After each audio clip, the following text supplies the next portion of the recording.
Bem, então vamos lá, né? Boa tarde a todos, né? Quero dizer que é uma satisfação enorme estar aqui participando desse momento tão importante, né? Que é a gente poder discutir os problemas do nosso estado, né? A gente discutir as dificuldades e os problemas do estado do Rio de Janeiro, da sua origem, né? De como o estado do Rio chegou, né, nessa situação que ele está hoje, uma situação muito difícil, né? E é interessante, né? E eu estou feliz de estar aqui participando desse momento, porque é a oportunidade que a gente tem de estar discutindo o estado do Rio de Janeiro, né? Cada um na sua perspectiva, no seu campo de conhecimento, cada um buscando aplicar o seu conhecimento, os seus estudos na sua área e na busca da compreensão, né, do que é o estado do Rio de Janeiro, né, e de como a gente veio chegar até aqui, né, da origem até aqui. Então, cada um vai buscar, dentro da sua área, uma intervenção que é muito interessante, né? Para quem não me conhece, eu sou o Jorge Alexandre Lucas, né, eu sou jornalista, sou pesquisador também, né? E fiz o artigo, né, Rio 50 anos, a fusão e seus desdobramentos, e como subtítulo aqui, Carioca, Fluminense e Papagoiaba, né, uma identidade fragmentada. Eu fiz esse artigo junto com Douglas Mansur da Silva, que é professor da UF. Na verdade, assim, a gente tem feito boas conversas, né? Ele tem me orientado nas pesquisas e no diálogo também. Tem sido muito interessante essa nossa parceria para buscar resultados, né? E eu queria dizer isso, né? Que eu acredito muito no conhecimento aplicado, né? Eu respeito muito quem faz e busca o conhecimento para si mesmo, né? Mas eu prefiro buscar conhecimento para o coletivo, né? Para poder aplicar e trazer saídas aí para as dificuldades que a gente enfrenta, né? E esse tema, né? Ele sempre me chamou muito a atenção, né? Desde que eu me entendo como gente, por uma questão muito simples, eu vou contar para vocês, né? Eu nasci em Juiz de Fora, que é a cidade mais carioca de Minas Gerais. Acho que todo mundo sabe disso, já ouviu falar sobre isso, né? Mas eu cresci em Volta Redonda e Barra Mansa, né? São cidades ali irmãs, que são as cidades mais mineiras do Rio de Janeiro. Então eu sou um mineiro que nasceu numa cidade carioca, um carioca que nasceu numa cidade mineira. Como é que é isso, né? Ou nem carioca eu posso dizer, né? Porque quem nasce no interior do Rio de Janeiro, né, oficialmente é fluminense, não é carioca, né? Então, essas contradições, elas sempre, de alguma forma, me afetaram e me fizeram buscar entender por que as coisas se dão dessa forma, né? Eu fiz a minha graduação em jornalismo e lá no jornalismo eu já comecei a perceber isso. Eu fiz análise do discurso da página 3 do Diário do Vale, que ainda é um dos maiores jornais diários ali na região, né? Tem 40 mil leitores diários ali, é um jornal interessante. E eu percebi que quando se falava de políticos do estado do Rio de Janeiro, quando se referia aos políticos da capital, sempre falava, né, o carioca Marcelo Alencar, o carioca César Maia, você sempre citava e você falava o gentílico, né, carioca. E quando não era do Rio de Janeiro, no interior não se falava nada, né, era um silenciamento, né, do gentílico, né. E você percebe isso, né? Quem nasce na cidade do Rio é carioca, quem nasce no interior do Rio é o quê? Não é nada, né? Eu gosto de dizer, depois vou explicar melhor isso, né? Que Fluminense é um clube carioca de futebol, né? Não é uma representação identitária para o estado do Rio de Janeiro, né? Serve do ponto de vista literário, né? Você usar isso na literatura, nos jornais até serve, mas no cotidiano isso acaba não acontecendo, né? Aí eu estou usando assim vários autores, eu vou trazer dois aqui, né? Mas eu estou assim na minha pesquisa, no artigo e no projeto do doutorado também, são vários autores, né? Mas eu quero citar aqui o Stuart Hall, né? Que ele fala que a identidade não é uma essência fixa, mas uma construção discursiva. Ela é formada e reformulada constantemente através da linguagem, da cultura e das representações. Ele destaca que a identidade de um grupo é moldada por narrativas históricas, por processos de exclusão e inclusão e pelas diferenças culturais que delimitam nós e o outro, né? Pode passar o outro aqui. E a Neoland, né, que é do meu campo de conhecimento, que eu fiz meu mestrado em ciência da linguagem e eu usei esse método de análise do discurso para fazer o debate, né, sobre a divulgação científica no Brasil, né? E a Neoland, eu trouxe esse trecho aqui, que é interessante também, precisamos entender como atuam os efeitos de identidade, produzidos através de representações simbólicas, culturais, territoriais e institucionais. As identidades não existem em si, como um fim, mas são construídas através dos efeitos de sentido, que são produzidos e operam no imaginário popular por meios de discursos que circulam socialmente e que produzem sentido sobre o que é ser carioca, né? Então, eu trouxe esses dois autores aqui, mas tem outros, né? Mas só para ilustrar um pouco da perspectiva que a gente usa para entender por que nós chegamos nessa situação de ter uma identidade fragmentada no estado do Rio de Janeiro. E o objetivo é perguntar se isso tem impacto, né, essa identidade fragmentada tem impacto na construção do Estado como um todo, se tem reflexo na política, na economia, no desenvolvimento institucional, no desenvolvimento econômico e social do Estado do Rio de Janeiro. Se tem impacto, né? E por que eu estou trazendo essa discussão? Né? Por que eu estava dizendo, né, além de ser um carioca de Juiz de Fora ou um mineiro de Volta Redonda, né, por que eu trago essa discussão? Né? Vamos lá. Eu me lembro, né, eu participei na década de 90 do movimento estudantil e eu tive sempre uma atuação muito determinada, né? Então, assim, eu participei do movimento estudante secundarista, da União Brasileira de Estudantes, do movimento universitário, quando estava na UERJ, né? Eu cheguei a ser, na UERJ, na UEE, na União Estadual dos Estudantes, vice do Capelli, né? Que foi um interventor lá no dia 8 de janeiro, né? Fui vice, fui tesoureiro numa gestão. Mas o que eu sempre reparei é que a gente ia nos congressos nacionais, da UBS e depois da UNE, que o Rio de Janeiro nunca tinha uma bancada estadual, né? Você ia lá, você encontrava os paulistas, a bancada de Minas, os mineiros, os gaúchos, os baianos, mas a bancada do Rio se diluía. Né? Era uma coisa assim, muito interessante. Né? Você não achava o pessoal do Rio de Janeiro, você só ia encontrar com a turma do Rio de Janeiro quando acabava o congresso. Tanto na UBS, quando eu participei vários anos, depois na UNE, e depois na CUT também. Eu fui 2 congressos da CUT que aconteciam a mesma coisa. Porque eu achava que era coisa da juventude, do movimento estudantil. Não, no movimento sindical a mesma coisa. Eu fui no congresso da CUT, cadê o pessoal do Rio de Janeiro? Aí tinha um pedacinho com São Paulo, um pedacinho com Minas, um pedacinho esparramado, a turma só se reunia mesmo no final do congresso para discutir quem ia ser eleito para alguma coisa. Então isso é uma coisa do Rio de Janeiro, né? Não ter essa unidade carioca, unidade fluminense, né? Você não ter um senso de unidade. Né? E aí eu fico perguntando assim, isso tem impacto na economia? Né? Eu fico vendo assim, algumas dificuldades que surgem. E eu acredito que não é só isso, tá, gente? Né? Como eu disse, cada um no seu campo de conhecimento vai trazer uma resposta. E eu estou trazendo uma resposta nesse campo aqui, que isso também faz parte, isso também envolve essa discussão, né? De que não ter essa legitimidade ou não ter essa identificação gera conflitos e gera também desarticulação. Né? Porque uma das grandes questões que a gente vai discutir nesses 50 anos da fusão é que a elite da Guanabara não conseguiu criar um projeto estadual, não conseguiu unir todos os amplos setores do novo Estado do Rio de Janeiro num projeto de desenvolvimento de médio e longo prazo. Né? E aí eu coloco essa questão da identidade como uma questão que influenciou, se não foi o determinante, mas influenciou, porque você cria celemas e dificuldades onde não tem. Então, assim, aí surgem algumas perguntas, né? Carioca é uma marca? É uma representação? É uma identificação? Um símbolo? Uma cultura?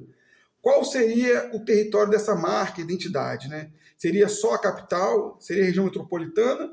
Ou o estado do Rio de Janeiro? Qual o melhor gentílico para definir de forma legítima o povo do Rio de Janeiro? Não só da capital, mas do estado como um todo.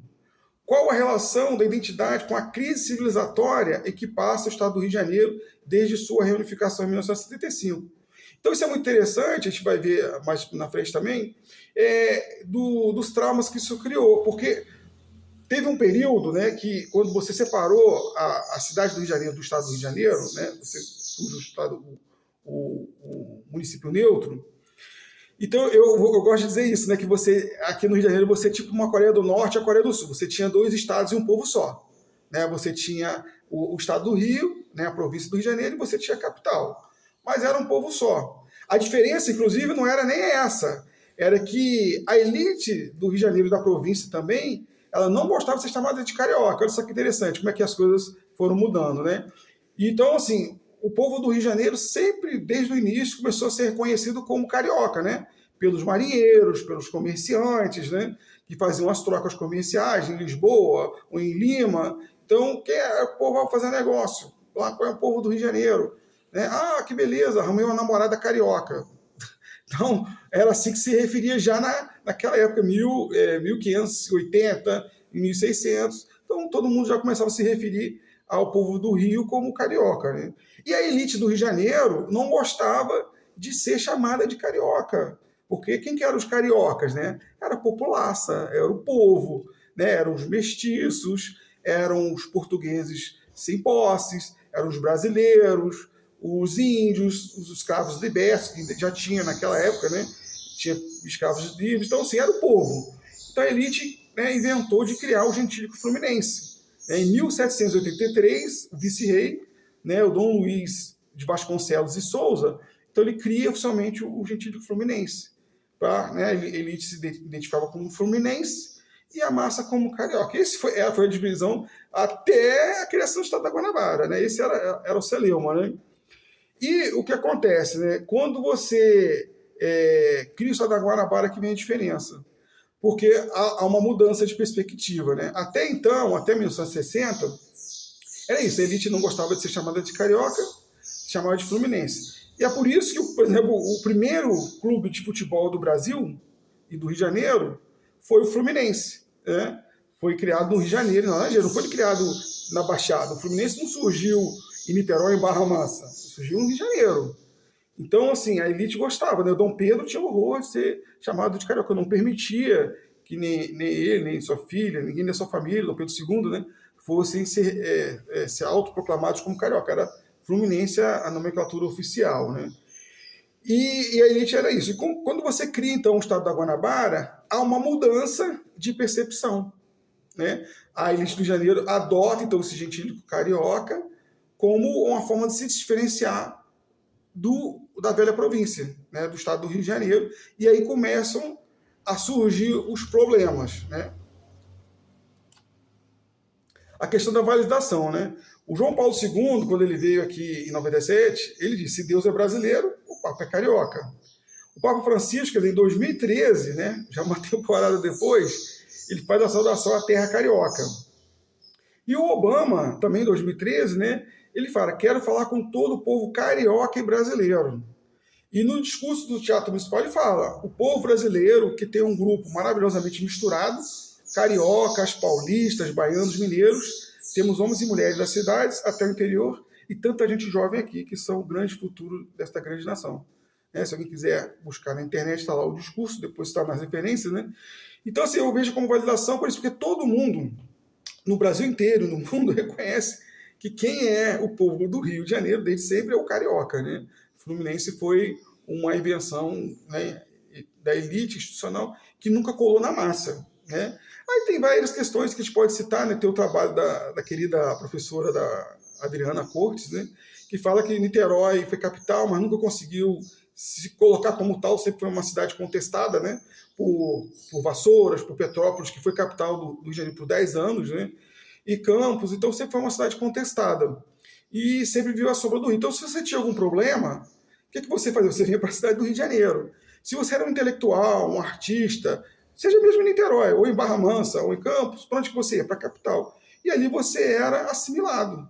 Então você tem uma larga produção, né, cultural, de aspectos da cultura, das tradições do Rio de Janeiro, envolvido com essa nomenclatura, com esse símbolo. Né? Então você tem vários símbolos e várias produções culturais marcantes em cima dessa nomenclatura, né? Dessa marca carioca. Né? Já a Fluminense não tem isso. Né? A única marca Fluminense que você conhece e reconhece é do Clube Carioca de Futebol. Né? E tem também a negação, né? Eu estou citando aqui um exemplo, tem vários, né? Mas eu vou citar esse aqui que eu achei muito interessante, isso já está comigo há algum tempo, né? Que é o fato que aconteceu em 24 de novembro de 2013 com a Nayara Justino, que é da minha cidade, que é de Volta Redonda, né? Ela foi a primeira e única globeleza preta, eleita pelo voto popular, né? Foi uma eleição no Fantástico, né? E é isso, as outras eram morenas, mulatas, né? E a Sharon Menezes, que fez as apresentações, ela sempre chamava as concorrentes pelo gentílico, né? A mineira Camila, a pernambucana Isabelle, a baiana Camila, a gaúcha Rosângela, mas com a Nayara ela simplesmente falou, Nayara. Por quê? Porque a Nayara é de Volta Redonda, do interior do Rio de Janeiro, então ela não faz menção gentil. Por quê? Porque, tecnicamente, né, ela não poderia chamar a Nayara de carioca, porque ela não nasceu no Rio, né, ela teria que chamar de Fluminense. Mas se ela chamasse Fluminense, o que ia acontecer? Todo mundo ia achar, perguntar o que futebol tem a ver com a globeleza. Você está entendendo? Então, rolou esse constrangimento, né? Ela poderia chamar a Nayara de papagoiaba, não sei se vocês já ouviram esse termo, né? Mas ele também é forte no interior do Rio de Janeiro, né? Barra do Piraí, São Gonçalo, tem vários lugares aí que usam esse termo aí, papagoiaba, né? Se você perguntar às pessoas, né, no interior do Rio, Volta Redonda, por exemplo, uma grande parte vai dizer que é carioca, um vai dizer que é fluminense e uns outros vão dizer que são arigó, que isso também é muito forte na minha cidade, né? Porque minha cidade foi construída por mineiros, né? Vieram para construir a CSN e ficaram, né? Então você tem vários bairros com nome de cidades mineiras, né? Eu cresci na Casa de Pedra, né? No bairro tem o Vila Rica do lado e o Tiradentes do outro, né? Então você tem essa questão forte, né? No interior. Então você tem a afirmação, a validação e a negação, né? Porque isso gera fragmentação, né? Pô, eu não sou carioca, então eu sou o quê, né? Fluminense, que eu não sou flamenguista, né? Eu sou vascaíno. Então o que eu sou, né? Então eu passo a ser arigó, eu passo a ser papagoiaba, eu passo a não ser nada. Então isso é uma discussão importante, porque gera esse tipo de constrangimento, né? E a Nayara foi atacada não só por isso, né? Mas por ser preta, negra, ela sofreu muitos ataques racistas e teve uma curta temporada na Rede Globo. A Rede Globo naquela época não lidava bem com essas questões do racismo, né? Hoje a Globo, né, se diz, né, de certa forma antirracista, tem vários profissionais, artistas negros, é bem interessante, eu reconheço isso, né? Então a gente vai falar da cultura e da territorialidade, né? Da territorialidade, né? O Getúlio Fluminense, como eu disse, foi criado em 1783, né? Na Capitania Real do Rio de Janeiro. Mas o interessante é dizer aqui que, além de você ter essa disputa de classes sociais, no início era isso, né? Carioca, a ralé, a populaça e Fluminense elite, depois você tem uma mudança, né, que passa a disputa de territórios. Tanto a elite abraça, tanto a massa carioca na Guanabara abraça, né, como a elite, né? Porque ninguém queria ser chamado de guanabarino, né? Nunca quiseram, né? Que é o termo oficial da Guanabara, quem nasce na Guanabara é guanabarino. Quem nasce no Rio é Fluminense, quem nasce na Guanabara é guanabarino. Então aí adotou, né, o gentílico, o apelido, o xingamento carioca, e para se diferenciar do Fluminense, que passa a ser chamado de caipira, passa a ser chamado de matuto, né, de burro. Você cria ali, começa a criar esses preconceitos, essa falsa rivalidade entre o Rio de Janeiro e a Guanabara, né? Quando há fusão, né, tem até uma frase ali que eu vou ler ali na frente, que é isso mesmo, que o Merval Pereira fala, né, chama o Fluminense de caipira falido, né? Mas vamos chegar lá, né? Eu queria citar aqui essa frase da professora Marieta de Moraes, que ela fala que o governo Faria Lima, que foi o primeiro governador da fusão, né, o biônico, né, atuou para a desarticulação das forças políticas no novo Estado e para desconstruir e construir uma nova identidade no recém-Estado unificado, né? O Estado do Rio de Janeiro tem uma identidade fragmentada fruto de uma opção dos militares. Eu concordo com a Marieta, né? Isso é muito significativo, né? Porque a ditadura militar, né, já viu aqui em outras ocasiões esse debate, e ele é muito interessante, porque as pessoas falam que a fusão da Guanabara era para acabar com o MDB. Depois a gente descobriu que não é isso, né? Na verdade, a fusão ela queria acabar com a mentalidade do povo carioca, do povo da Guanabara, não só da Guanabara, como do estado do Rio de Janeiro também. Porque na década de 60, no início da década de 50, os trabalhistas estavam ocupando um espaço na sociedade brasileira, né? Então isso acabou gerando golpe, né, de uma forma geral. Você elegeu o Brizola lá no Rio Grande do Sul, você elegeu aqui o Roberto da Silveira do PTB na Velha Província, né? E em 62 você elegeu o Miguel Arraes em Pernambuco, o Basner da Silveira, que é irmão do Roberto da Silveira, que faleceu tragicamente no acidente de carro, mas o irmão dele acabou sendo eleito governador pelo PTB, né? E acabou que depois o Brizola veio ser eleito governador na Guanabara, né? Então você tinha uma necessidade de sufocar esse movimento, né? E a Guanabara, por ter sido capital do estado do Rio, capital do Brasil por tanto tempo, né? Desde a colônia, passando pelo Império Português Brasileiro e pela República, criou-se uma consciência de ser uma cidade cosmopolita, politizada, progressista, avançada, e que não aceitou o golpe. Essa que é a grande questão, né? E que o Rio pagou caro naquela época e vem pagando até hoje, né? Porque tem isso aí também, né? Então, o que acontece, né? A cidade do Rio de Janeiro, ela se colocou contra o regime militar, elegeu o Negrão de Lima, elegeu depois o Chagras Freitas, que foi o contrário do Lacerda, que o Lacerda é um governo de direita, mas que teve práticas de esquerda, né? Porque criou a Universidade da Guanabara, que foi a base da UERJ, criou a SEDAI, fez grandes obras estruturantes, estatais, né? Foi um governo intervencionista, né? Estatal de esquerda, né?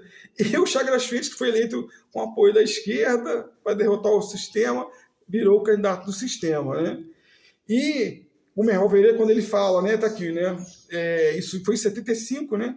A Guanabara era uma moça rica de cidade grande e o estado do Rio fazendeiro arruinado, né? Essa metáfora, utilizada pelo Merval, o Bourdieu chamou de violência simbólica. Isso é, a capacidade de impor significados sociais como legítimos, transformando relações históricas de dominação em diferenças naturais. Por que eu trouxe essa questão aqui? Se o tempo está acabando, gente, já vou finalizar. Porque exatamente isso, né? Você criou uma falsa rivalidade, você criou uma falsa nomenclatura de situações em que o carioca é melhor do que o fluminense, do que os outros povos, uma coisa ridícula, né? Mas esse discurso, quando a gente fala da disputa de discurso, esse discurso circula aí na sociedade do Rio de Janeiro. Você tem gente que discrimina o cara que é da Baixada, discrimina o cara que é de São Gonçalo, do nordestino. Esse discurso xenófobo, ele existe no nosso estado e ele circula, né? De diversas formas, né? E aí, na dinâmica de poder e da exclusão social, que é um interessante, quando eu quero afirmar, nesse sentido que esse debate de identidade tem a ver com as questões de poder, a gente vai ver aqui, as contradições da fusão foi que a elite da Guanabara ela não teve capacidade de ocupar o Rio de Janeiro, de construir um projeto unitário de desenvolvimento de médio e longo prazo. E aí eu cito aqui o Peterson, né, o sociólogo Peterson, que está aqui presente, muito obrigado pela sua presença, professor. E que ele faz a citação aqui que ela não conseguiu construir um projeto de desenvolvimento de médio e longo prazo. E segundo o Peterson, né, não é exatamente ou apenas a questão financeira que envolve essa realidade. Existe mais configuração de redes urbanas, de outros indicadores. Né? Eu vou dar um exemplo aqui prático da minha região, né, a região sul do estado, ela tem mais relações econômicas com São Paulo do que com a cidade do Rio de Janeiro. Né? Então, assim, você tem a CSN lá, em 2005, eles transferiram a sede da empresa, da CSN, né, para São Paulo, e o governo do estado, que era o garotinho, não fez nada, nunca ninguém discutiu, foi-se embora, foi com ela a sede da CSN das empreiteiras, que prestam serviço também, né, porque você tem a sede, tem as empreiteiras, né, e depois a SBM foi privatizada, agora é a ArcelorMittal, que também tem sede em São Paulo. Então você tem ali uma região que gera riqueza, mas que uma parte dela é assinada por São Paulo, né? E não pelo estado do Rio de Janeiro. Né? Aí eu trago aqui o professor Mauro Osório, né, que desenvolve o conceito de enclaves econômicos, para se referir ao assunto, né, que é exatamente isso, né, esse mosaico de enclaves econômicos desconectados, onde cada povo desenvolve uma relação, cada polo desenvolve uma relação assimétrica com o território, de forma especificamente onde podemos citar 5 padrões de enclavização. né, que é a questão do Vale do Aço, as montadoras de Resende, você tem a questão do polo petroquímico, né, você tem essa questão da Petrobras, e é um dado interessante que o professor Mauro também traz, que eu coloquei no artigo, né, que 70% dos fornecedores da Petrobras são do exterior, são de fora do país, e apenas 30% é do Brasil e só 11% do Rio de Janeiro. Né?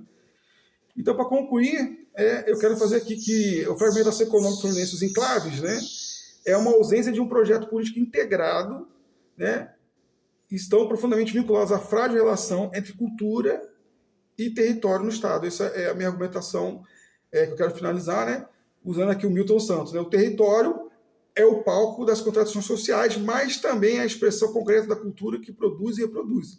A desarticulação cultural territorial poderia ser diferente se os enclaves econômicos que operam como ilhas, desconectadas dos territórios que ocupam, sem diálogo com as culturas locais, fossem conectados aos interesses da construção de um novo Estado. É isso.